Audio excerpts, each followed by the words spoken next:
Welcome to shops of blessing. దేవుని కృపలో భద్రపరచబడి నూతన దినములో ప్రవేశించాం. ఈనాటి దేవుని వాగ్దానం. ధైర్యము తెచ్చుకొని నీ హృదయమును నిబ్బరముగా నుంచుకొనుము. Be strong and let your heart take courage. 27వ దావీదు కీర్తన 14వ వచనం. Praise God.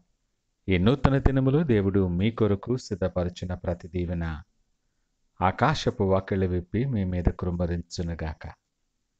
మరి ఒక నూతన దినాన్ని ఆరంభిస్తున్న నేపథ్యంలో ప్రేమ కలిగిన వాగ్దానము ద్వారా దేవుడు మనల్ని దర్శిస్తూ ఉన్నాడు. ప్రేమామయుడు, ప్రతి పరిస్థితికి చాలిన దేవుడైనటువంటి నీ తండ్రి చేస్తున్న అద్భుతమైన వాగ్దానం ఇది. ఏ పరిస్థితి ఎదురైనా, నువ్వు ఎవరిని ఎదుర్కొనవలసి వచ్చినప్పటికీ కూడా, ఏ సమయంలోనైనా కూడా భయపడకు, ధైర్యముగా ఉండు, హృదయము నిబ్బరముగా ఉండని అని ఆయన మాట్లాడుతూ ఉన్నాడు. నీ విశ్వాసాన్ని బలహీనపడనివ్వద్దు. సడలని విశ్వాసముతో ఆయన కొరకు కనిపెట్టు. ప్రతి పరిస్థితికి చాలిన దేవుడు ఆయన, విడువని ఎడబాయని దేవుడు. నీ భారము యావత్తు ఆయన మీద వేయి. ఊరకే నిలుచుండి ఆయన అనుగ్రహించు రక్షణను పొందుకో. ఈ గొప్ప వాగ్దానం నీకు అనుగ్రహించాడు ఆయన. నీ పక్షంగా ఉండే దేవుడు ఆయన. నీ శత్రువులతో యుద్ధము చేయవాడు ఆయన. నీ పక్షాన్నుంటే నీకు విరోధి ఎవరు? నీకు విరోధముగా రూపించబడిన ఏ ఆయుధము కూడా వర్ధిల్లదు. ఎంతో ఆదరణ కలిగించే మాటలు దేవుడు నీతో మాట్లాడుతున్నాడు ఈ ఉదయకాలం. అయినప్పటికీ ఒక్కోసారి అనేక కారణాల చేత మనం ఒంటరి మార్గంలో అననుకూల పరిస్థితుల్లో వెళ్ళాల్సి రావచ్చు. వాస్తవానికి ఒకంత భయము కలిగించే పరిస్థితి అయినప్పటికీ కూడా నీ హృదయాన్ని కలవరపడనీయద్దు. ఆయన సన్నిధి నీతో పాటు ఉన్నదని జ్ఞాపకము చేసుకో. ఈ మాట ఎంతో ధైర్యాన్ని కలుగు చేస్తుంది.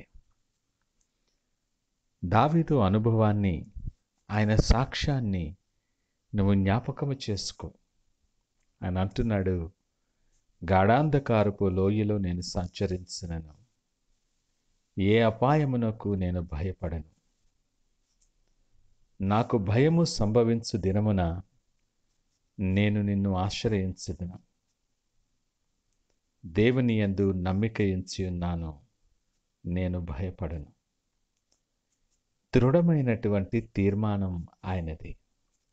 ప్రతి మాట ఎంతో విశ్వాసముతో ఆయన సన్నిధిలో నిలుచుండి సన్నిధిని అనుభవిస్తూ పలికినటువంటి మాటలవి. ఈ మాటలు వెనక దావీదుకు దేవునితో ఉన్న సహవాసం, దేవునితో ఉన్న సంబంధం, ఆ సన్నిహిత్వం కనిపిస్తూ ఉంది. అందుకే ఆయన దేవునికి హృదయానుసారుడైన మనుష్యుడై ఉన్నాడు.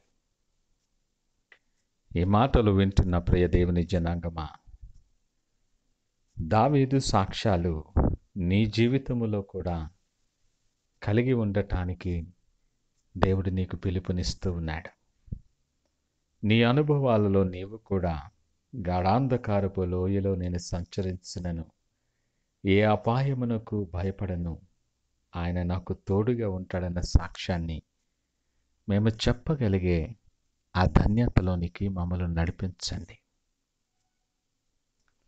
ఈ నూతన దినములో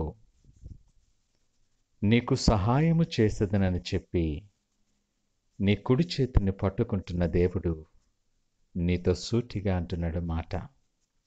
నువ్వు ధైర్యము తెచ్చుకో. నీ హృదయాన్ని నిబ్బరముగా ఉంచుకో. నీ కుటుంబం, నీ ఆరోగ్యం, నీ ఉద్యోగం, నీ బిడ్డలు, నీ భవిష్యత్తు, ఇవేవి కూడా నిన్ను కలవర పెట్టకుండా వీటన్నిటి నిమిత్తము నువ్వు ఆందోళన పడకుండా విశ్వాసముతో ఆయన వైపు చూడు. నీ ప్రతి పరిస్థితిని సరిచేయగలిగిన సమర్థుడు ఆయన. నీ ప్రతి భయములో కూడా నీకు అభయాన్ని ఇస్తూ నీకు ఆదరణ కలుగు చేస్తూ ఉన్నాడు ఆయన.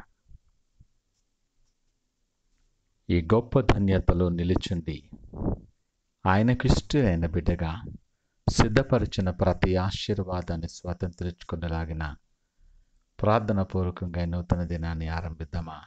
ప్రార్థించుకుందాం. మహోన్నతుడు, నమ్మకమైన మా యేసయ్యా, స్తోత్రాలు.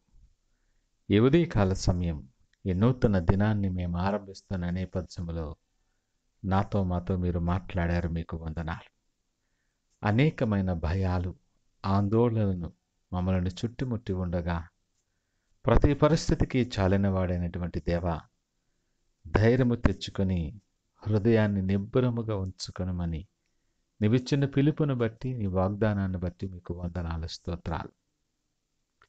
సడలని విశ్వాసముతో నీ వైపు మాత్రమే చూస్తూ చాచి ఉంచిన మీ చేతిని పట్టుకొని మీతో పాటు నడగలిగే కృప మాకు అనుగ్రహించండి.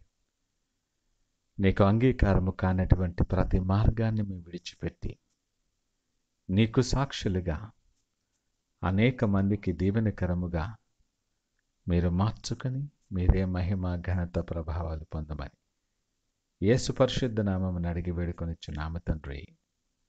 ఆమేన్. God bless you.